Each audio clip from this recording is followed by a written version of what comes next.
Welcome to this Blackpool Music School video all about the ukulele. In this video I am tuned G, C, E, A and are using a tenor uke. Any size of uke is fine, any tuning of uke is fine. These are techniques, just that if you're in a different tuning you'll be in a different key and a different chord name to what I'm going to say. So let's get started. You will need to know the G chord. We are going to be counting 1 and 2 and 3 and 4 and strumming down on the numbers, up on the and. So like this, 1 and 2 and 3 and 4 and. Okay? 1 and 2 and 3 and 4 and. But the difference is on the 3 and, we're going to slide back 1 fret towards the tuning pegs here, okay? So these two fingers will then be at number 1, but only for the 3 and the and of 3. So it's like this, 1 and 2 and 3 and 1 and 2 and 3 and 4 and.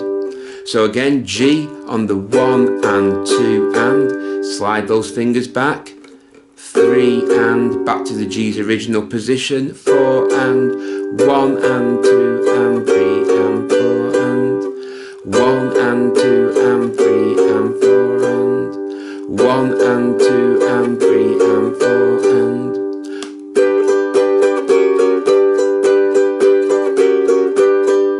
And that's a little technique you can use. This particularly works well if you were playing the G chord for a few bars rather than just play this.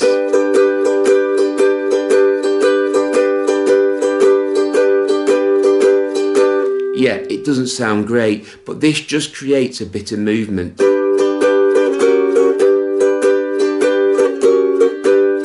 and 2 and 3 and 4 and. So again, it's 1 and 2 and on the G. You slide it 1 fret back towards the headstock. This is the headstock for the 3 and, then back up to the 4 and.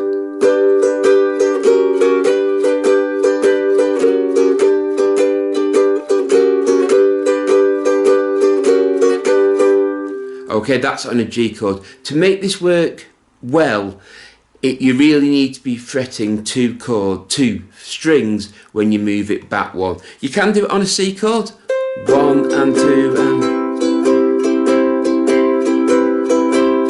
So that's the C chord for 1 and 2 and. Move it back for the 3 and the and of 3, then back to 4 and.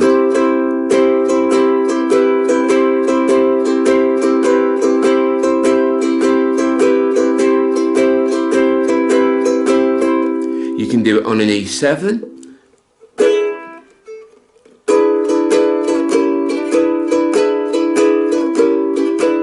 So the E7 shape for the 1 and 2 and, you slide it back 1 fret, so this first finger is tuck off like that. You don't have to extend it like that, by the way. I'm just doing that so you can see it's not on the string. Then back to the E7.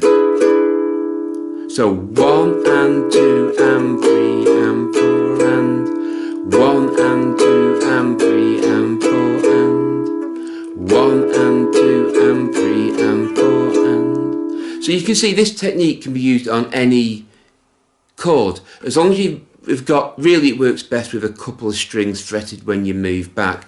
And by the way, you don't have to do it on the 3 and. You can do it really anywhere. So you can really do it anywhere within reason. There are always slight rules. Do it too much and you can alter the key of the song you're in and it can make it sound wrong. But you should be able to tell that from your own ears. So we're now going to do it on 2 and instead. So it's back to the G shape, 1 and 2 and. So G shape, 1 and. Move it back 1 fret towards the headstock, 2 and, back to G in the normal position, 3 and 4 and, 1 and, 1 and 2 and 3 and 4 and 1. Compared to the other way, you can hear there's a slight difference and you can mess around with it all you want.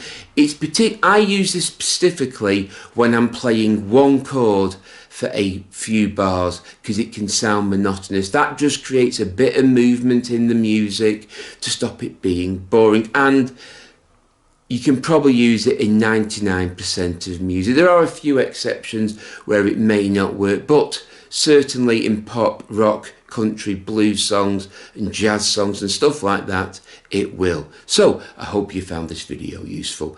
If you have, please give us a thumbs up and subscribe to Blackpool Music School for more videos. The more thumbs up we get and the more subscribers we get, the more videos we will post. So until next time, take care, keep practicing, keep playing, and as always, goodbye.